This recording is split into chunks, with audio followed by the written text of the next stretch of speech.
Hi, welcome. My name is Noleca Radway. I am the programmer for Black Soil Film Festival this year, and I'm really excited to have this conversation about so many things, but Atlanta. So I'm joined by Jelani. Jelani, can you please introduce yourself? Yeah, I'm Jelani Isaacs. I am the founder and one of the owners of New Amsterdam Film Company, the local producer for Atlanta, 2 episodes or 2.5 to be honest. And I've been in this for the last 25 years and have, separate to Atlanta, worked on many features that we've released. Latest one is Hardcore Never Dies. And we've done a lot of advertising as well. So I'm a huge fan of this show. And as I mentioned when we first started, I'm born and raised in the Bronx, New York. New York, shout out, yeah. And I'm a huge fan of Atlanta, and it was like so surreal to be living here and then be watching an episode of Atlanta taking place, you know, so I was really when I watched the episodes, I had so many thoughts, so many ideas, and I was like really excited to have the conversation. So I really appreciate you agreeing to come and be part, like to talk with us about it. And when I was watching the show, I remember thinking,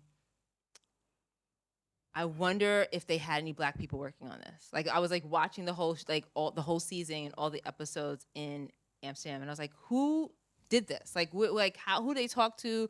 How's this happening? And so when I heard a black person was involved in producing it, I wanted to talk to you. I want to Okay. talk to you. So please let me know how you ended up working on this episode of Atlanta.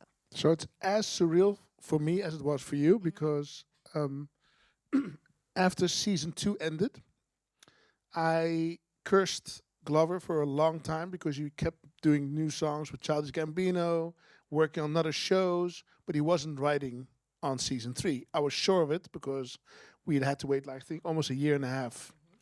And then this one crazy afternoon, these two guys rocked up from Disney, two white guys, and they said, "Yeah, we've come to Amsterdam to visit some people because we have a production to do." And then they started telling the story about this artist from the U.S. that had been here years before, who had developed a couple of personas of his own in the city, tested them during some Winston King nights, which is like this thing on that we had back in the day where people do like an open mic session. And he, Tell me all the things. yeah, yeah. So this artist arrived in the Netherlands in the summer, had a wonderful summer, got on a boat, met nice people, had drinks, and stayed all the way through to November. I And then understand. I moved here. Like I came and then. you got it, right? And then in November, walked out of his hotel and ran into 20 Zwarte Pieten. And his whole perception or his whole idea of what the city was about just went. And then he kind of took that in. He left, and this kind of, I think, was in his lingered in his mind for a very long time. So at the end of season 2, I don't know if you remember, but they they're outside. The tour bus rocks up, and then it's kind of we're going on a European tour. So this season was all about that, right? A reflection of their stay here. But in that conversation, only like 10 minutes before we finished, they said it was Atlanta, and I was like, that's like insane. So they asked us to do a budget. We did a budget. They approved the budget, and then COVID hit. And then Alex, Approving of the budget, that must have felt nice. that was insane. Different. That might have felt a little different, yeah. Yeah, it was really fast. That felt a little bit weird. But then Alex Orr called like a month after and said, "Sorry, man, Disney prohibited us from traveling during COVID. So for now, we're on hold." So I thought that's my luck. My favorite show, me as a producer on it, gets cancelled or at least put on hold. So then, like 7 months later, he calls me back up. He says, we're back on. So we'll come in Jan. But we need you guys to redo the budget. And I was like, okay, we can do that. I was thinking that they wanted to cut some costs, and then I think they amplified it by 30 times, because then it turned out everybody was coming. Yeah. And why? Like, I'm sure you're amazing, but why did they choose your production company? So we had worked on this film called American Animals with Bart Layton. They'd come here. We'd shot with them for a couple of days. Um, Separate to that, we've done a couple of international films, some Bollywood films, and some American co-productions, and they just reckoned they needed a local producer with all these creds, and I also think they were looking for somebody of color to be part of that as well. So yeah. How do you like when you say you think they were? Did they mention that?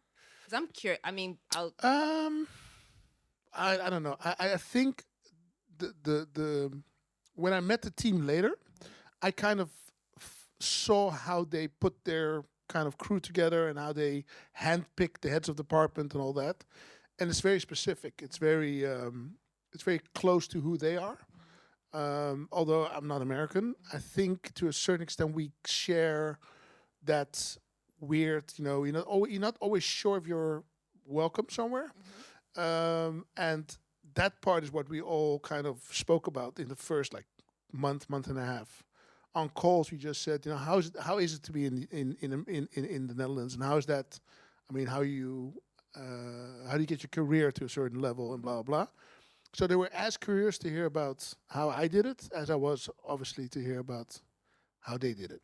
there's a scene like I picked. I mean, I could have shown many clips, and Yeah. like this Warp Pete episode. I was when I first started this, I was like, I want to talk about that. Yeah. And I remember when I moved here, I too probably like Donald Glover was like shocked by like seeing this Warp Pete thing. And I remember I was talking to a friend of mine, and they said it's so much bigger than that.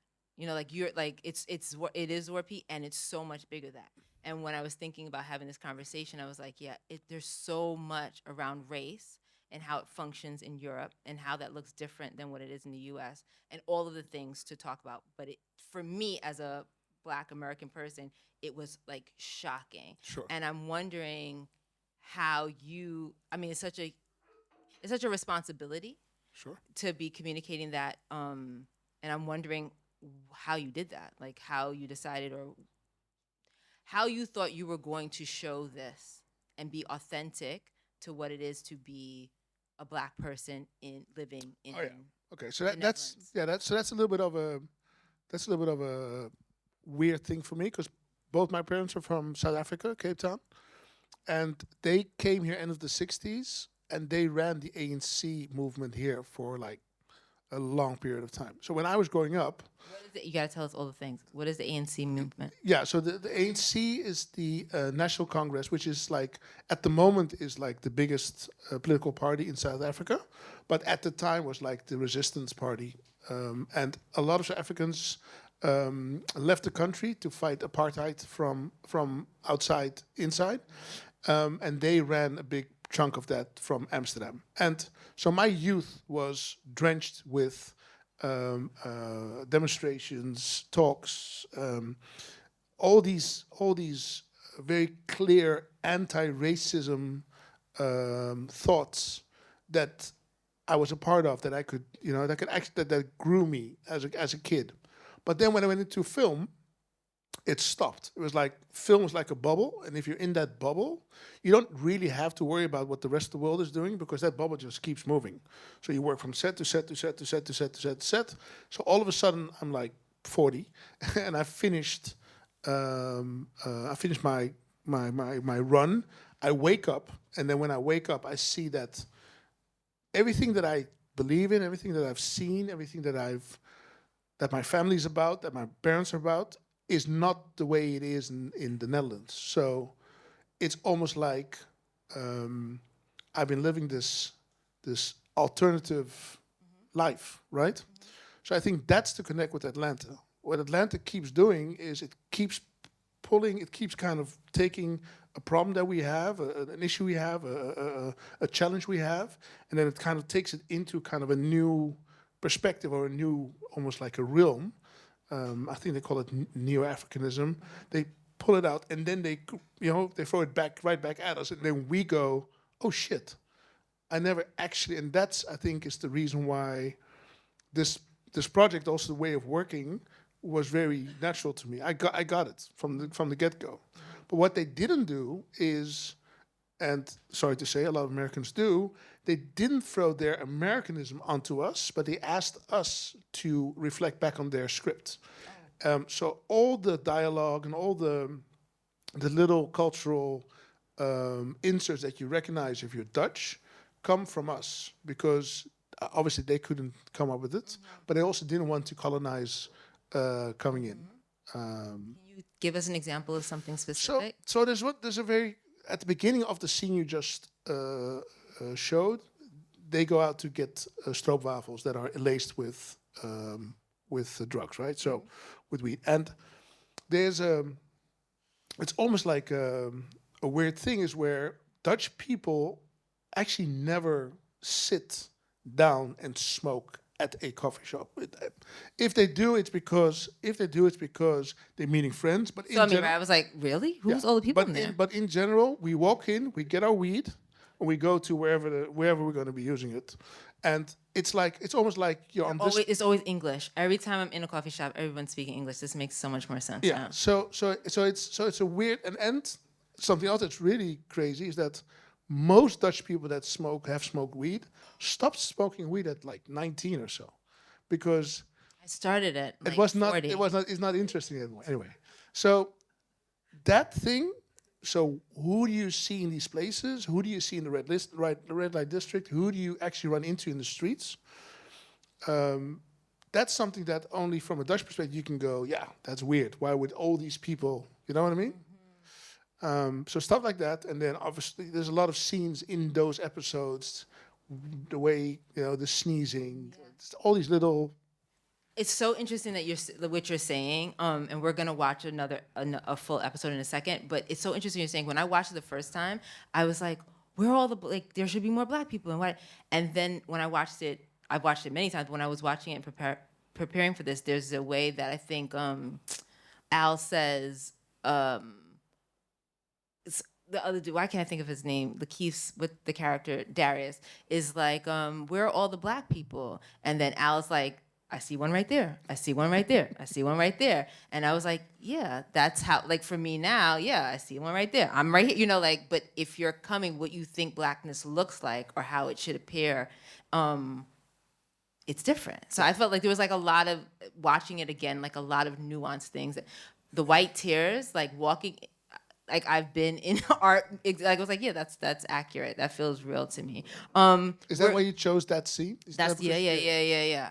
I felt like the nuances. It was so subtly done, but speaking to like what it is to be a Black American person visiting the Netherlands and still feeling authentic to like what that could be. Yeah.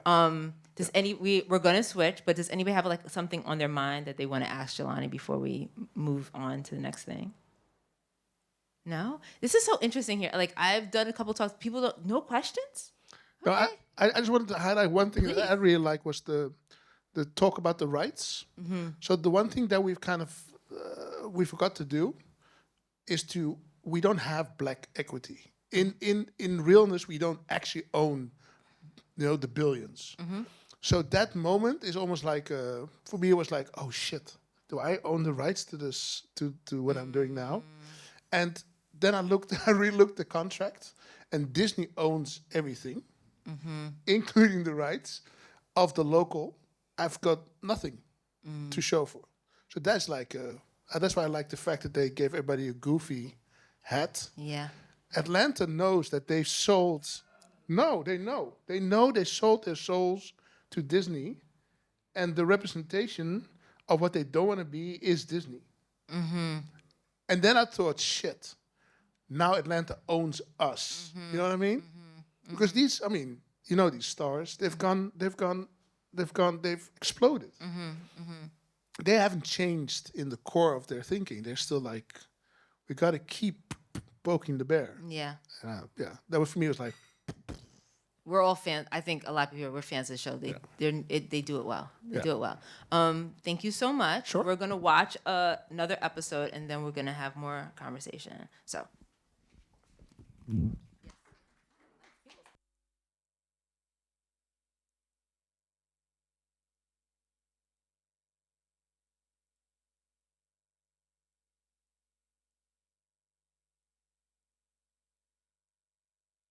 Paradiso right now, and I do a lot of events around the city, mainly centered around hip hop and recently also house music.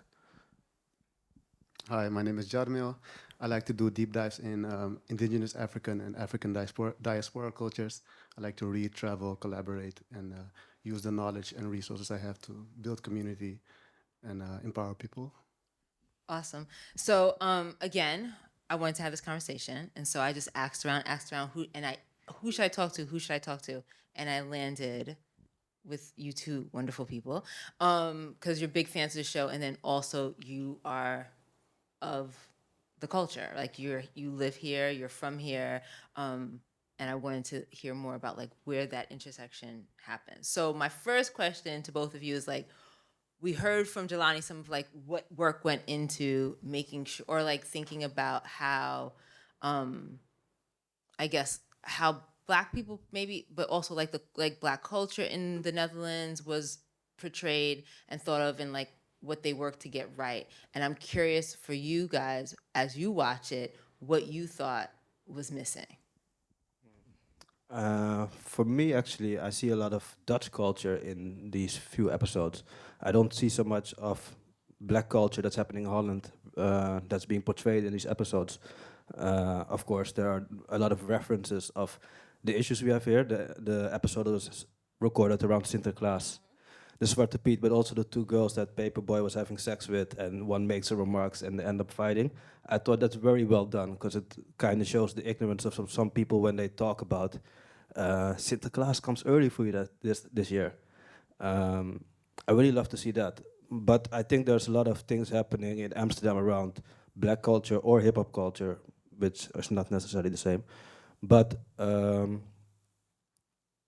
didn't see a lot of that in the episodes, and I think that was on purpose. I think they wanted to show actually the Dutch culture, and they kind of, I mean, the show Atlanta does that a lot. They take something and they blow it up to extremes, almost kind of like surreal, absurd ways. I love that about the show because it makes a point. I think that what they did now with the episodes in Amsterdam is kind of show Dutch culture for the whole country and put that on Amsterdam, I think. Yeah, I pretty much agree with that. It shows the American experience. I think the African American experience, maybe when you visit the Netherlands. It was interesting, the two women who were in bed with Alfred, who were fighting over a remark, which was on one hand I liked it because it shows that there is resistance, but it took away of all the organized resistance, and now it's only like this personal thing. And it would be also nice to maybe see like the organized resistance, because I feel like even in the Netherlands, maybe it's not always visible enough. So this would have been a chance to show it and to inspire people and to acknowledge people. I think that what you're touching on is also something that, because I live here, I see and don't think is out there like that. And there's a way that there's a erasure for me, like of Black people who live in the Netherlands, as that discourse is happening around like what is the culture here. Like I feel like for me when I was watching, I was like, well, where are the people who have been protesting or working to organize? Where are the mentioning of all these other places? And for me, I think it's very generous of you around like, well, it was on purpose because they're trying to do this. And I guess I'm a little more cynical, and I'm like, do they even know it exists? And so for me, I'm curious, like, what you think this season in particular says about. It's okay. Says about. I think like what it says about the relationship between like Black American culture, which Atlanta is, and I know it's different, right? Like I know it's different as far as to say like what this idea of like, is there a Black European culture? But there are Black people who live in Europe who have culture. Let's put it that way. And so I'm curious around like, what is it? What do you think this show, if anything, is saying about those two cultures?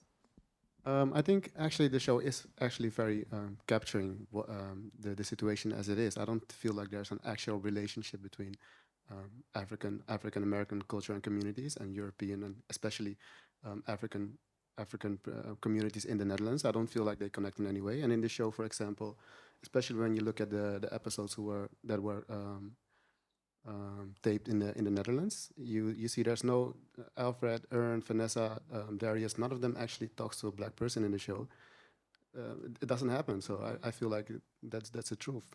Maybe for some people in certain scenes they connect internationally, but like for regular people, for regular communities and cultures, I don't think there is such a thing as a relationship between African Americans and Africans in the Netherlands. I do think, and that's why I think it's on purpose. If an artist like Paperboy would have come to Holland for his first or second show in Amsterdam, I know a few people that work at brands like Patta or TNO would be reaching out, would be getting them to come to their clothing store, would be introducing them to artists. That really happens, and I'm happy that happens. I think, but that's like Jarmil was saying. That's for people that work in the music culture or in the art scene. They will easily connect with other people that have similar interest, and I think that's beautiful. I think that's how hip hop and a lot of different cultures, but especially hip hop, can be a link and link people from across the diaspora with a common interest or a common culture or a common language. Thank you for the segue. I appreciate it. Go ahead, continue. Yeah, I think that's very interesting. Actually, I also think like, especially when you zoom in on hip hop culture, and I feel like in the Netherlands, we might know hip hop as an art form, as a community, as an expression, as a hobby, as a passion, and luckily also for more and more people as a job. But for other people, it's more a costume or a cash cow. And I see that sometimes that disturbs actual relationship buildings. And for us to, in the Netherlands, to actually move from hip hop culture, that to me, that is quite a new thing, as hip hop has been more like a job, a passion, a community, and luckily a job. And hip hop to evolve as a culture, that is something that is actually quite new, I feel like, in the Netherlands. I mean, shout out to Hiphophuis, who has brought us here today. I think like that's literally what my thoughts, my questions are more, is how hip hop is a tricky thing right now. Like what you spoke about, as far as it being like an aesthetic, a way in which people make money, and how we also how it like also is a culture, and that culture is a way of bringing people together, right? Like it can be a way of bringing people together, and it feels as though the people who are benefiting from this golden age of hip hop, I want to speak of specifically here in the Netherlands, don't necessarily, to me, seem to be Black folks. And so I'm curious for you guys, is as you think about that, like a lot of the show is about hip hop, right? It is like a hip hop culture, and to see them drop into the Netherlands and not to see Black people that are part of hip hop culture here in the Netherlands represented, I feel like is a miss. And I'm wondering from you both are from here, who do you feel like is benefiting right now from the culture? Want to go first? Many different people, and there's of course an established industry that's been profiting from any culture that's hype. If it was emo rock, they'll be profiting from that, and they are surely profiting from that. When it comes to the golden age of hip hop, we have a few, and I think we're actually on a decline right now. So it's very interesting for me to see now from all these people that been profiting for the last, let's say, since 2012. Who is going to keep on pushing this culture, or who is going to drop it right now? Because this golden age is really coming to an end, and now you're going to see who's been in it only for the money, or who will ride it out, and it's a circle. It will come back again. I'm happy to see that there are also people profiting, that are people of color and young entrepreneurs. I mean, or that are making a difference, whether it's by starting their own independent record labels, which a few of them popped off. Here in the Netherlands. Here in the Netherlands, yeah. Whether it's through fashion brands, like I was just mentioning, Patta is basically the godfather of everything that happened, but the daily paper and the filling pieces and all these young kids that are seeing like a route to take their own cultural heritage and turn it into something that's an expression of that and create a beautiful company with that. Um, yeah, I'm happy to see those people profiting from it as well. I can't believe they came here and didn't go to Patta. Like that should have been in the show. Like that's just I how think do it's on you. purpose because honestly, this is new. Like this happening on this scale in Holland, that didn't happen before 2012. Even they have a scene in Paradiso where Paperboy is supposed to perform, and then the promoter comes out, and the promoter is like this yuppe kind of grachte white guy that's there, and he hands him 20K in cash and all of this stuff, and that's not how it's done right now, and that's also not the people that been doing that. And I mean, in the case of Paradiso, it's not been like that for over 20 years. But the industry it has a lot of what they portray in the show. So I'm happy that they showed that, and not only and it's great that there's progress being made now, but that's just very recent, and it's not all over Holland. Um, yeah, Yes, when you use the word golden age, it's a pattern. Like, when you use the word golden age, you know who profits from it, and at whose expense it is. So to me, that's the same as it always was. Is now. Luckily, we are making steps, and we are getting into places more and more, but we're not there yet, I think. Um, I think sometimes, and I know I'm not speaking for all Black America. Like I could never do that. Like I'm my own thing. But I do feel like sometimes before I moved here, there's this impression of like, oh, in Europe, hip hop is held by white people. You know, like you think of like the people that are portrayed at the Paradise. You know, like I love hip. Even here, like something it does something like goes up my back, when I see like or hear a white person like talk in what is supposed to be hip hop, lingo. It makes me cringe a little. I'm sure that's like, because of where I'm from and what I'm used to. But I know now because I live here, and it makes always it comes from Black people. It comes from people of color, right? Like we are the ones who bring the culture. And I would love to hear your stories of how you got introduced to hip hop. Yeah. I think the question itself is interesting. Ooh, yay. I try.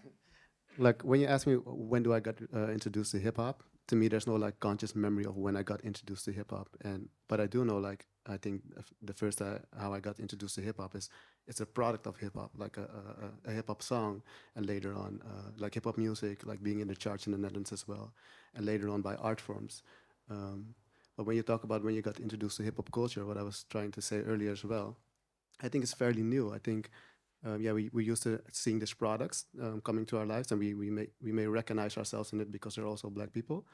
Um, so yeah, for me to actually get introduced to Black culture, I think it's something that's happening right now as we speak. That we are all getting introduced to Black culture as being something that spreads over only small communities. I feel like, for example, with SMIP, they create their own language, they create music. You gotta tell me what sniff. I don't know. SMIP is a hip hop group from Amsterdam Zuidoost, a neighborhood that was called BIMS. They turned it around, made it SMIP, and they are like artists, but they also made a brand. Like Wesley just told, like you have like Patta, but you also have SMIP.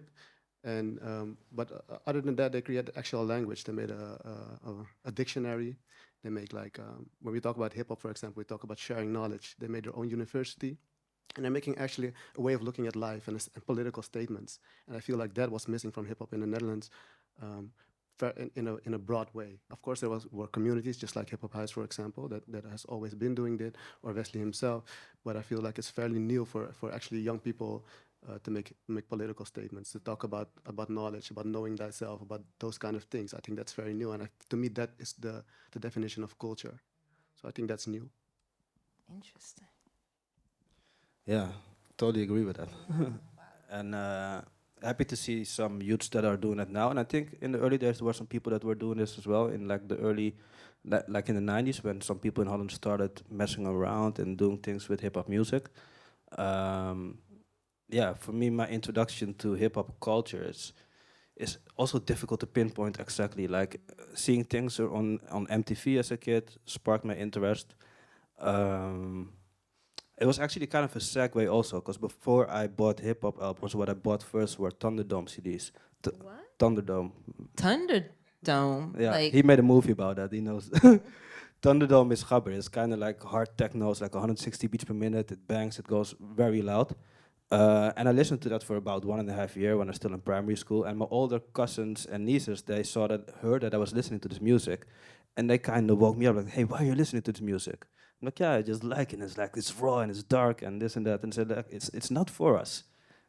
And Interesting. they actually pointed out that a lot of the people that listen to this music, and I found out later that it wasn't 100% correct, but they had a bald head, they were lumberjacks, some of them had like a Dutch flag on their sleeve, so I had this affiliation with skinheads and a racist tint around them. So that kind of gave me an aversion for that music when I heard about that.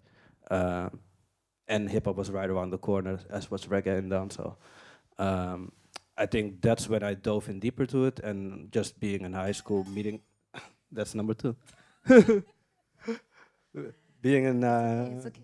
being in high school and just meeting people is interesting. I met some very interesting people just by the clothes I was wearing, sitting on the subway, starting a conversation about that, learning that they're into hip hop culture as well, connecting, learning about what they're doing. They were busy with theater and spoken word. I was busy with DJing, and it's just this whole world that you get dragged into, and that shows you all these possibilities there are in life and all these different cultures that are hidden between all the canal streets in Amsterdam. And yeah, I was lucky to get introduced to hip hop culture and not just hip hop music like that.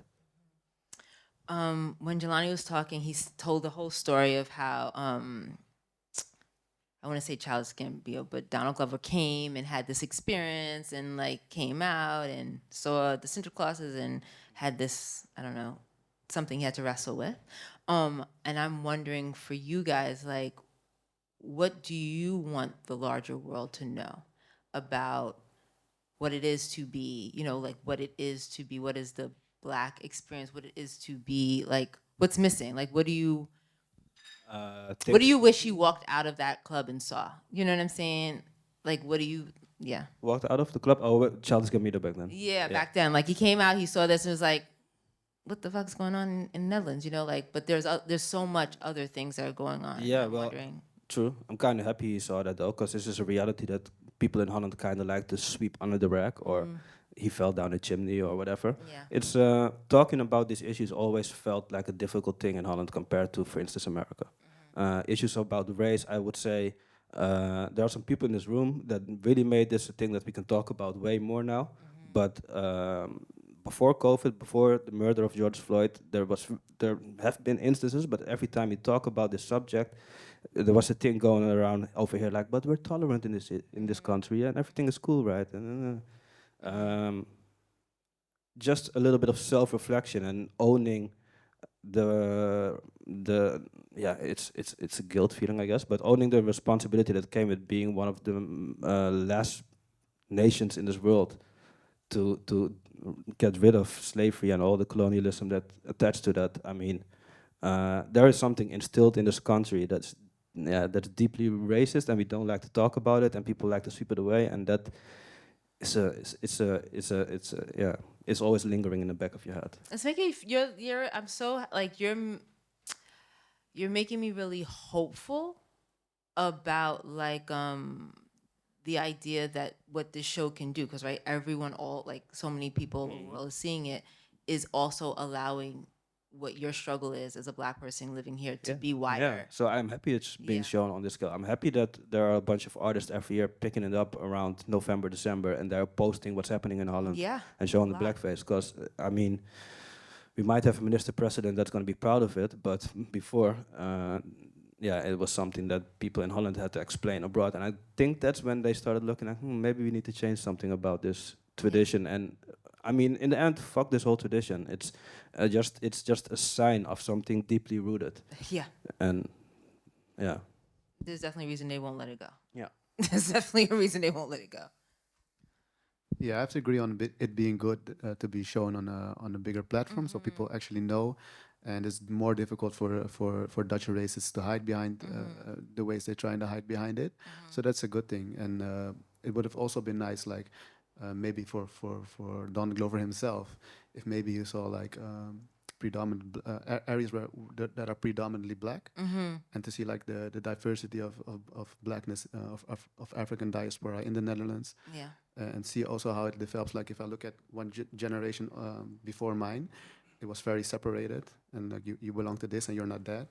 and our generation are finding each other, and it's like very normal for us to see each other as each other's as the same. So that's a very nice thing that he could have saw.